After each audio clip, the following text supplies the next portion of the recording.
Hi everyone, and welcome to this week's episode of Book Bites. I'm coming to you tonight from the land of the Garigal people, and I extend my appreciation to the original storytellers of this land. And I am thrilled tonight to be joined by the amazing Lisa Ireland. Hi Lisa, thank you for joining us tonight.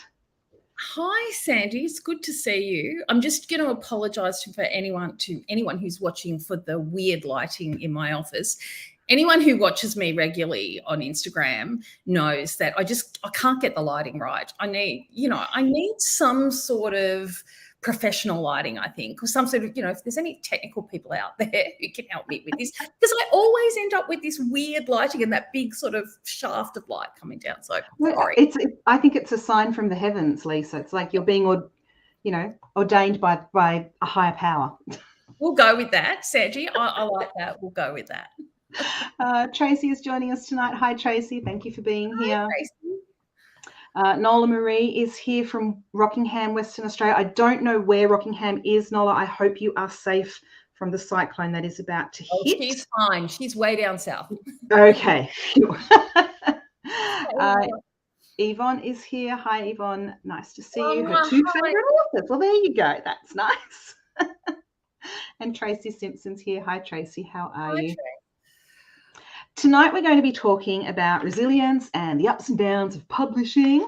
But before we do that, I'm just going to pop up the giveaway for this week, which is for anyone who leaves a comment or asks a question, either here during the live stream tonight, or if you're watching this back later, comments and questions will close for the giveaway at midnight tomorrow night. You will go in the draw to win a copy of Lisa's fabulous new book, The One and Only Dolly Jamieson. And this is something that you want to win, trust me. So get those questions and comments in.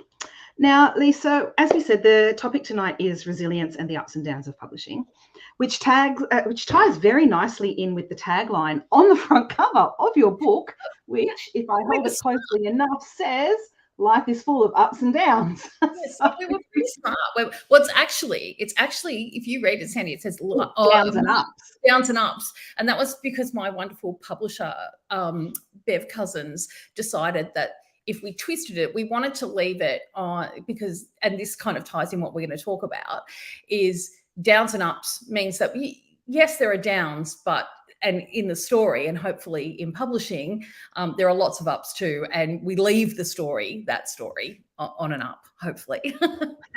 Hopefully. We won't spoil it for anyone who hasn't read it yet. Yvonne obviously has read it because she said she loved Dolly. Karen says that, we're her favourites as well. Thank you, Karen.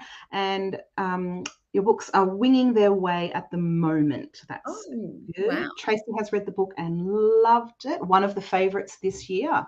Oh, thanks, Tracy. There's still these people here. Hi, Kate.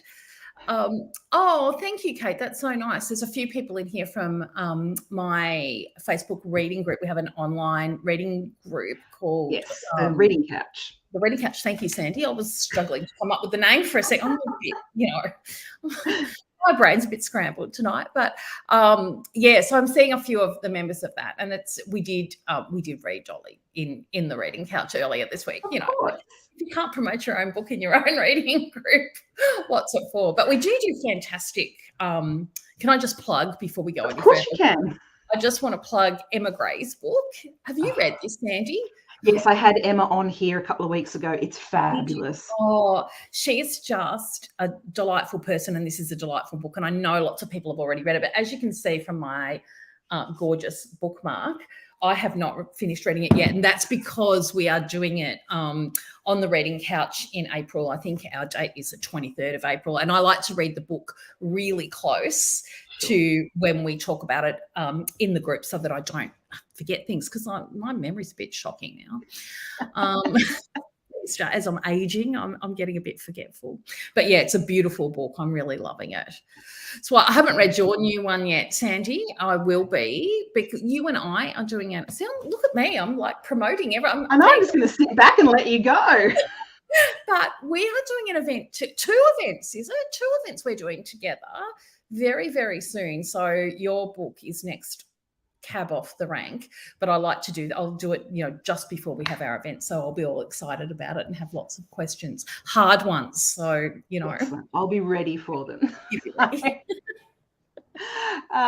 Tracy said she's going well and she has read your book and loved it, and she's currently reading mine. And the other Tracy has said she needs to read The Last Love Note. Yes, you do, Tracy. I think both Lisa and I will agree with that. That's amazing. Get on it, Tracy. It's fantastic. I'm only a tiny bit in, but it's one of those books that just hooks you in right from the beginning, which is amazing. And I know people who are part of the reading couch will know that I'm very good friends with Kelly Rimmer. And recently I spoke to Kelly on the phone and I said to her, "You sound awful. Are you sick?" And she said, "No." She said, I read Emma Gray's book last night and I cried so much that I've got a grief hangover from reading. Oh, no. Cried herself to sleep after. She said I was sobbing. So, yeah. So that. But in a really good way, Tracy. Don't let that put you off. Oh no! Don't be put off by it. Kelly, by her own admission, is a bit of a sook. Like, not everybody would probably lean into it quite as well as Kelly. Might have been just the thing she needed. She said it was a cathartic cry. So, very nice. And we all need one of those every now and then. All right. So, the ups and downs of publishing. I'm sure that a lot of people here, because I know that they have followed you for a long time, and I've got some followers of mine here as well, know that the journey towards publication can be a tough one. Like we talk about that all the time in author talks and library talks and things. But I think there's probably a little bit of a misconception out there that once an author gets their first book on the shelf, then it's plain sailing from there on in, which is not quite right, is it, Lisa? It is not. No, it is not.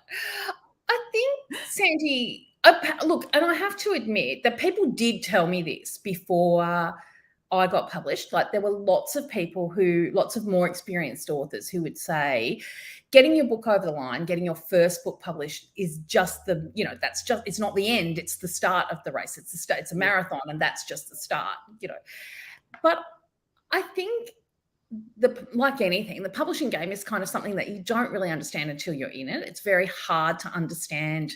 And I guess I just thought it's one of those things about shifting goalposts, I think. Like, I just thought all I wanted was to see my book on a shelf. And I thought I would be totally satisfied if that ever happened.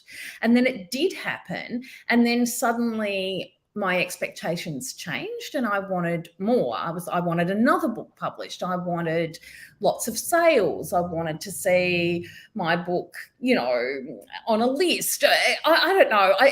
The expectations change all the time. And it's really interesting that we're talking about this tonight, because recently I got a message from a writer that I had mentored many years ago. She'd come to a writing retreat with myself and Vanessa Carnevale. And she said to me, which was so lovely, she said to me, "I'm so proud of you and so proud of your success." And I was having a really low day that day.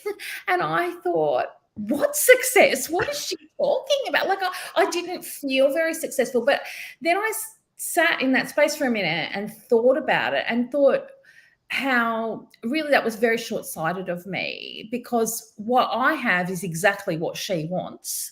Yeah. And there would be many aspiring authors who would love to be in the position that I'm in right now. And that the me 3 years ago, if I knew 3 years ago that I would have 7 books published and that I would be published by Penguin. So, for instance, Penguin has always been my dream publisher. And I think that's because it's such a strange thing to say, but I think it's because when Penguin, the symbolism of Penguin, that the branding reminds me of my childhood, the books that we loved and the Penguin classics and whatnot. And like, I'm sure that I'd be equally thrilled to be published by any of the big 5 publishers, but being published by Penguin was sort of my aspiration. And now I have had 2 books published by Penguin. And so 3 years ago, if you told me that I would be in this position, I would have said to you, oh, I'd be totally happy and I would not want anything more than that. That would be me done. I could die happy. And I am very grateful for the success I've had. But there's always something more. Well, I guess you would be the same, Sandy, is that it's not like get a book published and then you sell a certain amount and then the next book sells more and then the next book, and it's just this straight trajectory, or it certainly hasn't been for me anyway. I've had lots of big, falls and times where I thought I would never get another book published. So I don't know. So what are some of the highs and the lows that come with it once we are published? I think it depends. I can talk about for me. I don't know. In terms of individual other writers, I think it depends on why you write, like what it is that you're looking for in terms of your writing journey. And I've thought about this a lot. I think because I mentor other writers, I do think about this quite a lot. Why I write and why what I want to get out of it. And I think for me, I want to be read. I've got something to say and I want to say it. So I don't want to compromise the type of writing I do. Like I could possibly, not, I'm not saying this is a given, but if I wrote in a different genre, maybe I might be able to be more successful, sell more books, but I'm not prepared to do that because I'm not interested in writing in a different genre, so I think in terms of what the highs and the lows are, the highs for me always come from readers, always come from someone, and it might only just be one tiny little message in your inbox saying something like, this really resonated with me, this book. With the last book, with the recent book, Dolly, I was at an event, and you and I off here were talking about how events can go spectacularly wrong sometimes and be equally spectacularly fantastic. But I was at an event recently and it wasn't a huge success. There wasn't a huge amount of people there. I traveled a fair way to get there. It was a tiny little event.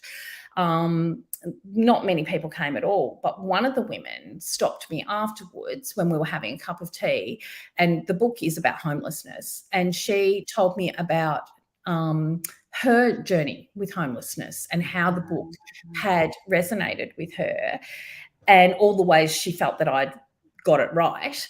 And that meant so much to me. And it was actually quite confronting. Even though this is exactly what the book is about, this woman was standing there looking like, for all the world, like a very ordinary middle-class woman. And yet she had had this journey with homelessness. So it was really, I guess the highs are with often with readers, that they've been my biggest. And then there are like the very first time I saw my book on a shelf, that was pretty good. I saw when I wrote The Shape of Us, I was going overseas somewhere and I saw it at the airport. I'm in amongst all the real books, like with all the, and I was like, oh my God, that's mine. I wanted to like tap people on the shoulder and say, I wrote that. I mean, I didn't, because people would think you were crazy. But so there was that. But the lows, like, there have been books that I've written, 40,000 words of, and then realized that was just not a goer. I'm a bit of a pantser, which means I write by the seat of my pants. I'm not a huge plotter. Sometimes that gets me into trouble.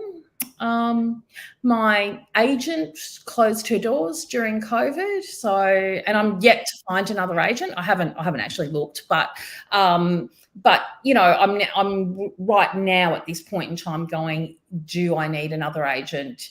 Is that something that I want to consider? So that was a bit confronting and I mean, that was no one's fault. It was just one of those things that happened, but it was confronting at the time. And I think for me, probably the hardest thing is, I often don't have ongoing contracts, which I think that often you don't realise, people who are aspiring authors might think, well, once you've got one book published, surely it's easy to get another one and another one and another one. Sometimes I've had multiple book contracts and sometimes I haven't. And my contract is over at the moment. So I've written another book, and that's why I'm sort of contemplating, do I get another agent? Do I just submit to the publishing house that previously published me? What do I do? So, there's, and then again, there's also the events where 3 people turn up, and that's a little bit soul crushing, which is, it doesn't really matter in the scheme of things, but it's probably a good check to your ego when you go somewhere and there's only 3 people there. Yeah. And 2 of them are the work experience kids from the library. Or your auntie and your cousin. Yeah. In my case. Been there. Now, at the beginning of this chat, you mentioned that the goalposts are always shifting. What are your current goalposts? Oh, this is so interesting, because if you'd asked me this even 3 months ago, I think my answer would have been different. So I've had reasonable success in Australia, and I've started to feel like maybe I wanted, more than that. I wanted to perhaps dip my toe in the international waters. But I've discovered, in trying to write something that is more suitable to an international market rather than an Australian market, is that I've actually got a very Australian voice, number one. And number two, I'm actually really interested in Australian stories, which, knowing that, means that it means that I'm going to have to adjust my expectations, because it's unlikely, given that that's my interest, it's going to be unlikely that I'll ever crack that international market. Who knows? You never know. They might just suddenly develop a massive taste for Australian stories with Australian voices. That could happen. And that's not to say that Australians can't be successful with Australian stories overseas, but it's the exception rather than the norm. So, if you'd asked me 3 months ago or 6 months ago, I probably would have said I want to crack a bigger marketplace. But I think now I'm sort of coming to a place, I've been thinking about this a lot, and I'm coming to a place of accepting the career that I have and trying to just maintain that career, and this is going to sound a bit nauseating, but achieve a little bit of life balance. That's not nauseating at all. I'm just saying hello to Jodie, who's popped in. She absolutely loved Dolly as well. I think pretty much everybody loves Dolly. Now, because this is such a roller coaster, whether it's losing an agent or, chucking out a book after 40,000 words, or an event where it's only the work experience kids who turn up, how do you navigate that in terms of resilience? Because that's another thing we were going to touch on tonight. How do you find the resilience to keep going when those sorts of things happen? Look, I think one of the things that I didn't talk about there, but that feeds into those negative experiences, is that idea of comparison, where you're constantly comparing yourself to other authors and almost seeing yourself as being in competition with other authors, in terms of, oh, this person is, selling more than me, or they've got a number one and I haven't, and that sort of stuff. So I think I've tried never to buy into that. Now, that's not to say I'm not a saint. It's not as if I don't ever have those feelings. I mean, I think we're humans and we do have those feelings. And I think it would be erroneous of me, or would be disingenuous of me to suggest that I don't have those feelings, but I don't allow myself to sit in them. I try really hard to think about running my own race and doing what I want to do and be successful. So have goals for myself. And I talk about this when I'm mentoring other people, and it sounds like jargon, but it's really true. I try and set myself SMART goals so that they're specific and measurable. So I'm not setting myself some airy-fairy goal that I can't achieve, or that I can't see whether I've achieved. So, and the other thing about resilience, I think, is surrounding yourself with like-minded people who can support you in a meaningful way when things don't go right, and who can, celebrate with you and recognize what achievements you've had. So generally that's other writers. And I've been really fortunate to make some spectacular writer friends through my journey. And I mean, readers can provide this support as well, but you tend, with readers buoy me. They tend to, and often quite unintentionally, a reader, like I said the other day, about the aspiring author the other day, that had said to me, I'm really proud of you, and it happened to be on a really bad day, and that really cheered me up. And I find that readers often have this uncanny knack of sending me a message saying, oh my goodness, I've just finished your book and I really loved it, and it really resonated with me on a day where I'm thinking, who am I kidding? I don't think I can do this anymore. I'm an idiot. So I get some resilience I draw from readers, and I think that comes from being in a relationship with readers, of giving something out of myself, and then readers feel comfortable, I hope, with being in that sort of relationship with me. But being in relationships, good, healthy relationships with other writers, and I know. I'm very fortunate to be surrounded by a really nice group of writers who support me, who promote me, and who are there to, pick up the pieces when things don't quite go to plan, but equally to, pop the champagne cork when something goes well. So, and I know you're a part of that community. Like, I know we both belong to an online group that meets, and I mean, I'm hopeless at getting there, but when I do, I find it really supportive and uplifting to be part of that group. Yeah, it is a fabulous group, and Jodie is one of the members that is in that group as well. And yeah, it really is about who you surround yourself with at the end of the day, isn't it? It really is. Yeah. So speaking of resilience, one thing that our beautiful Dolly has in absolute spades is resilience. And she's needed it throughout her life. How much of you is in Dolly in that aspect? I don't know about that. It's really hard for me to say, and I guess we all put a bit of ourselves into our characters, and maybe not intentionally, but for Dolly, I drew on older women that I knew, like my aunties and my mum. My mum passed away, it would be nearly 20 years ago now, I think, but she was a very strong woman in a soft shell. But I live near my auntie, who's my dad's sister, who is in her 80s, who she never ceases to amaze me with her resilience. She has had a really hard life. Like, without giving away any personal details, she's really been put through the ringer. And yet she just, each time when I think something terrible happens to her and I think, oh my goodness, how is she going to cope with this? she just bounces back up and says, okay, well, that was a setback, or that's a terrible tragedy, but there's no use there's no use dwelling on it. I need to just keep putting the next foot forward. And in fact, she stayed with me at Easter and we were having that conversation about resilience. And she said to me, there's just no point.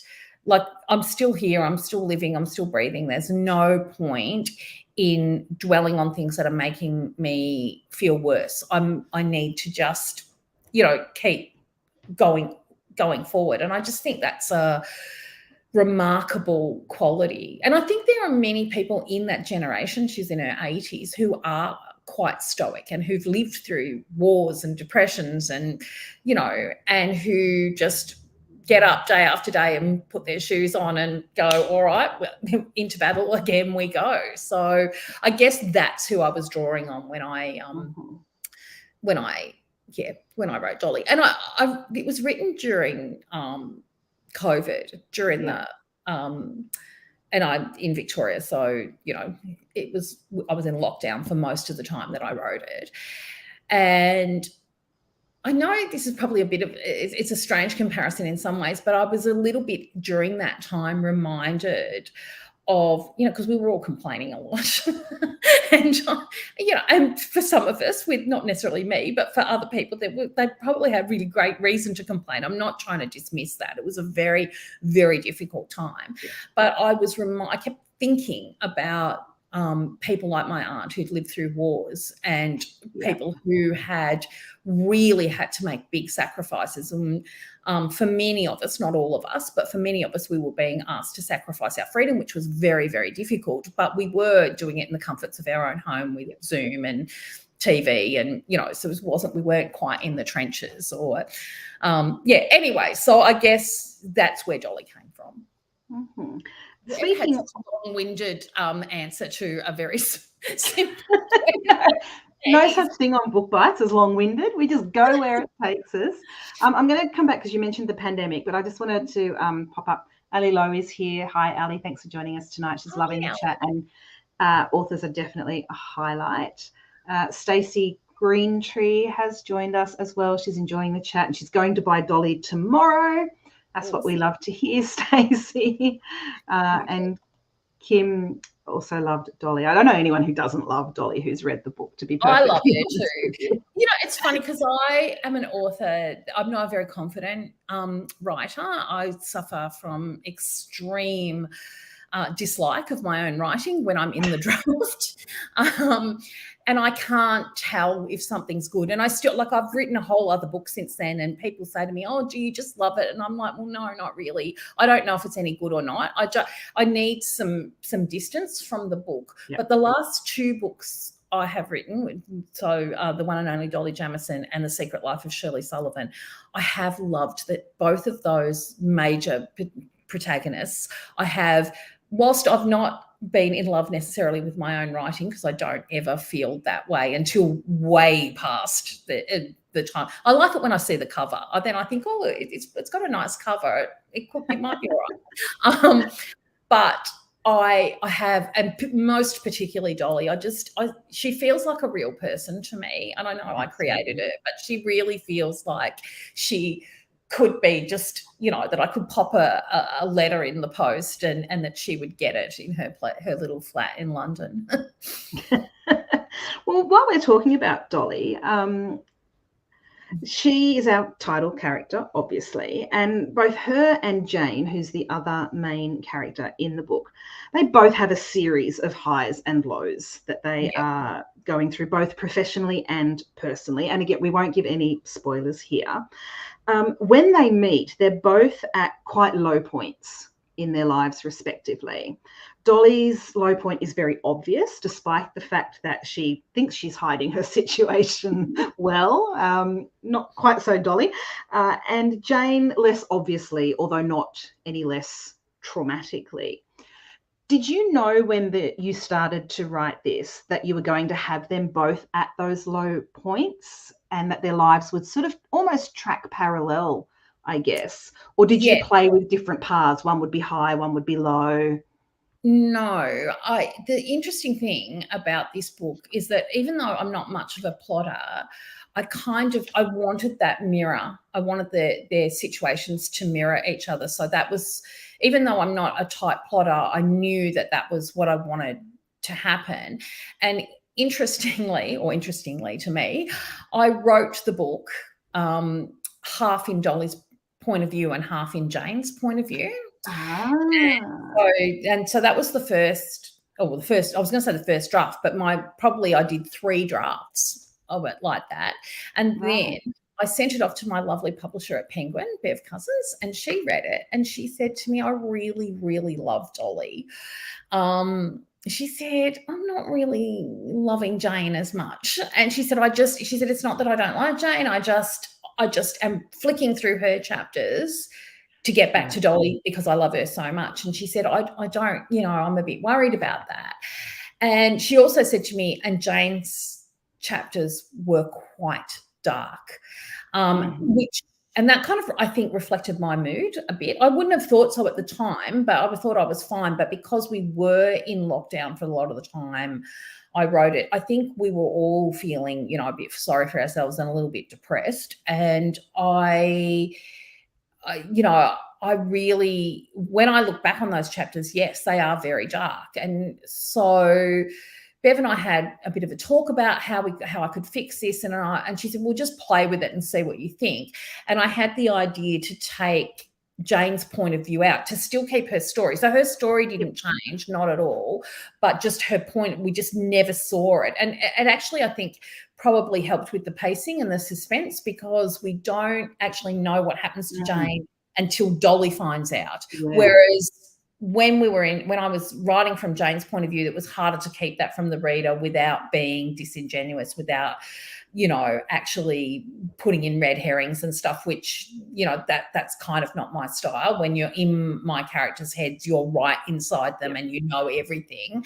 That's just the way I like to write. So I think in the end it worked better, because the reveal came much later in the book. And I think it was hopefully a more powerful reveal when you get Jane's secret is.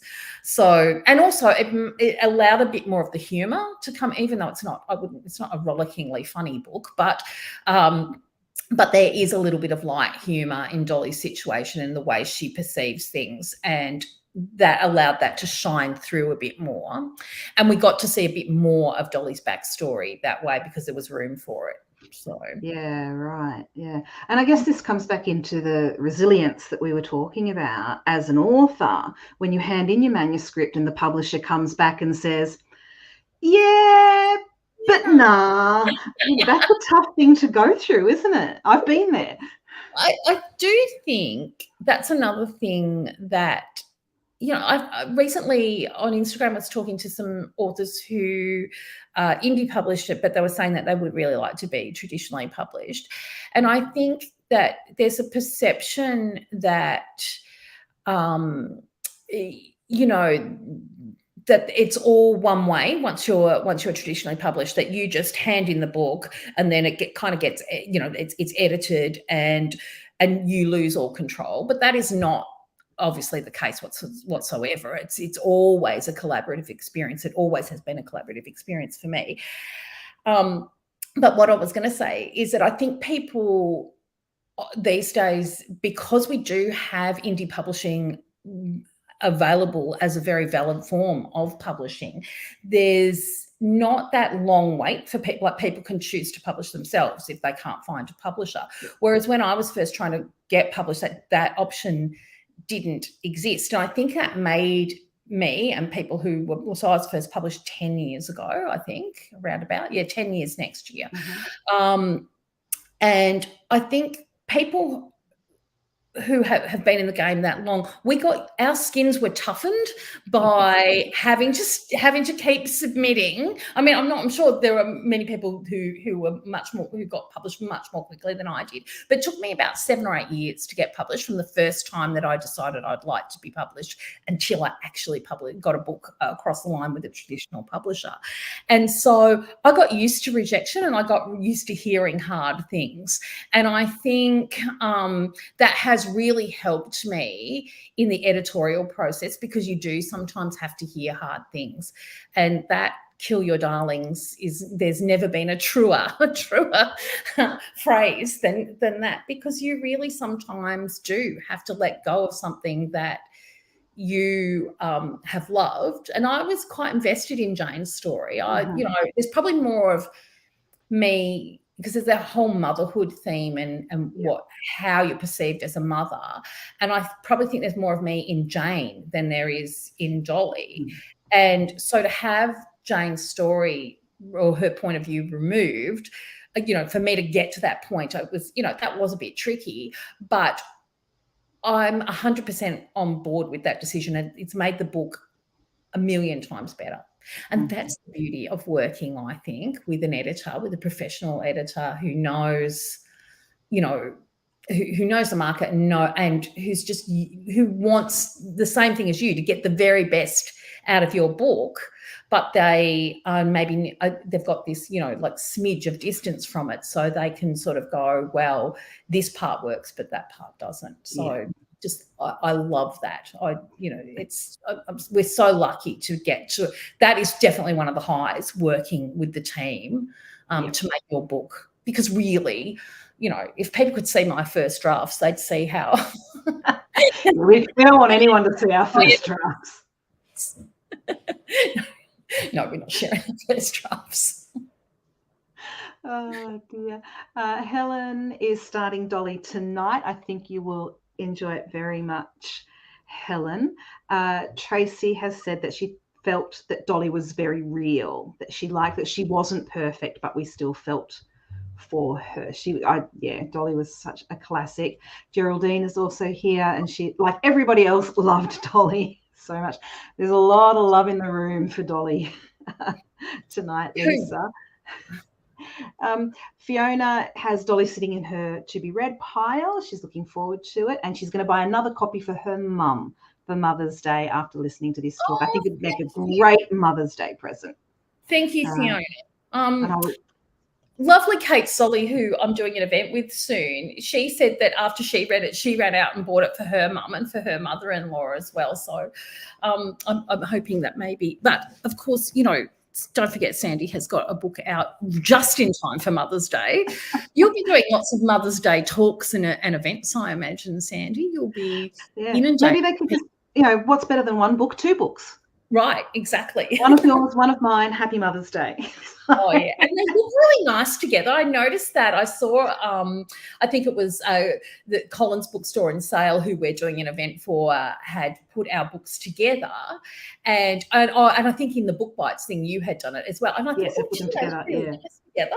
Yeah, that was good marketing. Yeah. Well done. There you go. We've converted Michelle. Yep. Both getting Mother's Day books. So. Awesome.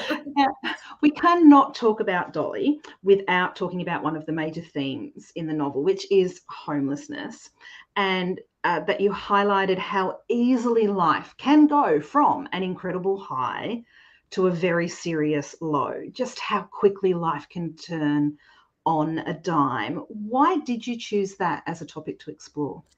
I was very affected by a homeless woman that I met. Essentially, I was in the UK and I met a woman outside a convenience store.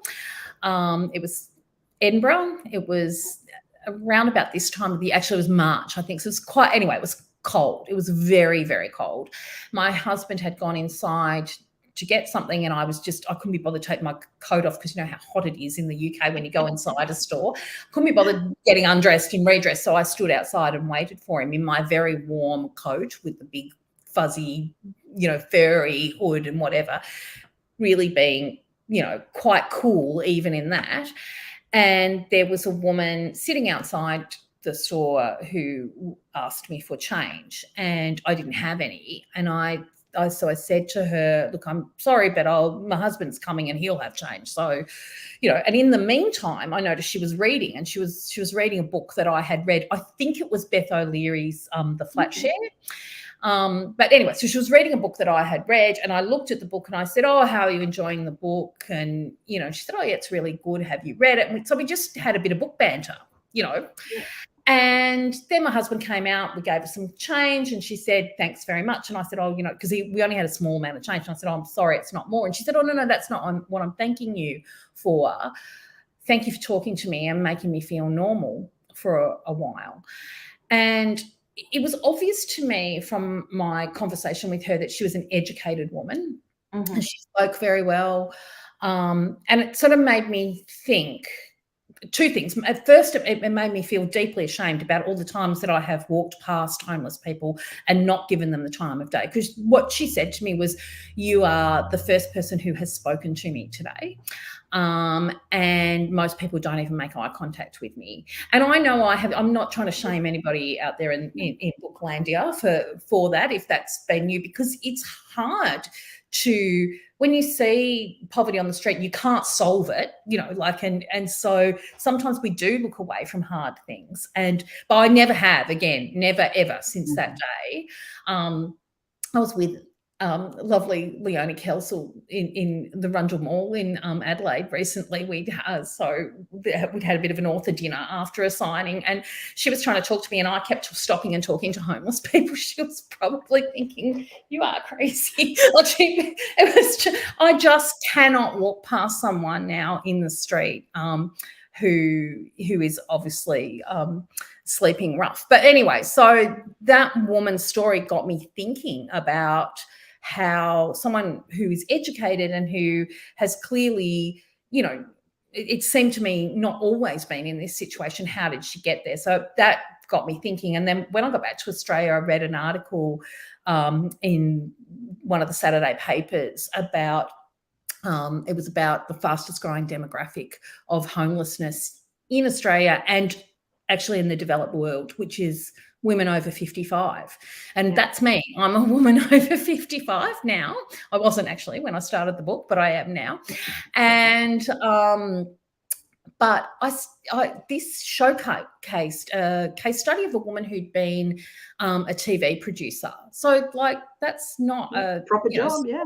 Yeah, that's right. And she, long story, but at the end of the story, she became chronically ill, lost her job and through illness. And then one thing led to another, and she ended up without secure housing. And she wasn't on the street, but she was couch surfing. And I thought that could be me, like a few things going wrong for you, a partner dying or a chronic illness for the both of you, or, or if you don't have a partner, et cetera, et cetera. And the more I started to look at it, the more I wanted to tell that story, because the more I wanted people to think about the fact that people who are in insecure housing have stories. They're not, it's not necessarily and not usually their fault that they find themselves in this situation. And the stereotypes that we have come to sort of imagine about people in that situation were just blown to smithereens for me as I did the research. So, I guess I just wanted to share that with people through story, because that's the way I communicate. Mm-hmm.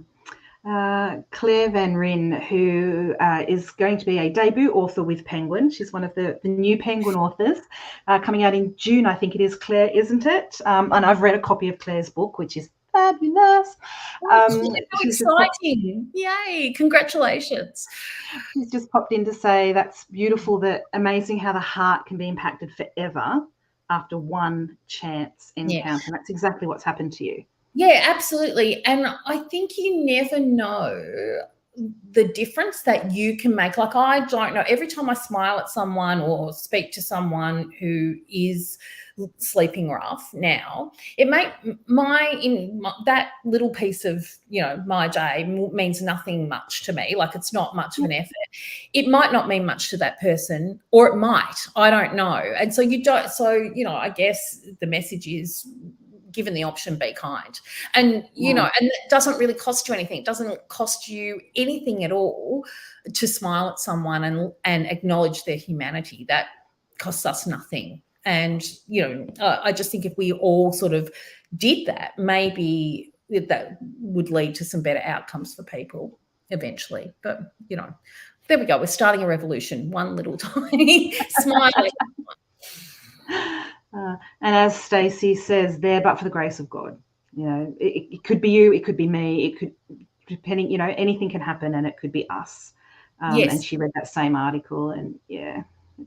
Yeah, exactly, Stacey. It's, and I think it's not that we don't care. I think we just sometimes don't. We're so busy all the time that we don't stop and stand in someone else's shoes and when you are forced to for a second, you think, then of course that makes sense to you. But we're all busy with our own problems and our own, our lives and getting on with it. So I'm certainly not, trying to preach to people and make them feel bad about, because I until that chance encounter that was me, I never really thought, not that I wouldn't have thought about homeless people. I would have said, if you'd asked me, I would have said, that I had great empathy and that, and I would always give if I could, but I just hadn't really thought about that, the human aspect of it, about treating people with respect and as individuals, not as, a charity case. So true. And Kim has said that a smile can mean so much, because you never know what people are going through. And Helen, treat others as you would like to be treated. And I know I've been on the receiving end of some of those, seemingly innocuous moments of kindness, and they had no idea what was going on inside of me. But just that tiniest moment made such a difference. You know, I've definitely been on the receiving end of that. Me too, at other times. And I think that when we are in a good place ourselves, it just makes sense to pay it forward, because you know, sometimes it's going to be you that's having the meltdown in the supermarket or whatever and needs the kindness of a stranger. And that I certainly have been on the receiving end of that as well. So, you know, so I guess that's really what Dolly's resilience is about too, is about her having been, you know, at times she's actually a very generous person and very giving of herself, but at the time she's been the recipient of kindness, and as she is with Jane. And Jane is very, very kind, I think, in the book. She maybe, I don't know, maybe kinder than most people would be, but I think that is a reflection of where she's at in her life. Yeah, so... But interestingly, even though Jane is the one extending that friendship to Dolly and helping Dolly out, and Dolly's at that low point, she instinctively knows that Jane needs her as much as she needs Jane, and she helps Jane. I guess that's the point, is that when we help others, sometimes we're the ones just, you know, needing the help just as much, and that we don't even always recognize that in ourselves. But, you know, in giving, you are also receiving. Yeah, it's a little bit like, you know, I mentor other writers, and I say to them all the time, when people thank me, they'll say, oh, you know, thank you, you've done so much for me. And I say, you've done just as much for me as I have for you. And I think they think I'm just saying it, but it's true. As you teach, you learn. And, you know, and I know you unofficially and officially mentor other people as well. And I don't know if you find that to be the case, but I find I learn so much when I'm teaching other people. I guess it's the same with kindness. When you extend kindness, kindness comes back to you. Yeah. Well, and I have a teaching background in another area, and yeah, absolutely. You gain, I always found I gained an awful lot from the students. Yeah, same. I was a primary school teacher for 20 years before I wrote. And exactly the same. It's just, you know, it's a really rewarding career. And I guess the more you give, the more you get, you know, if you're that kind of person, I guess, if you see it that way, but which I certainly do. Now, we could talk all night, I'm quite sure, Lisa, but we won't. So this is the last chance for anyone to ask a question of Lisa while we've got her. And while you're thinking of those last questions, I'm just going to pop up the contact details of where you can find Lisa out there in cyber world. And I'll ask you, Lisa, the question that I always finish on with my guests is, what is next for you? Well, look, this is actually... I don't really know. I'm at a crossroads, but I've just finished a manuscript, and I'm hoping to sell that. It's not sold to a publisher yet, but things are in the works with that. So fingers crossed that we'll see that out and about one of these days.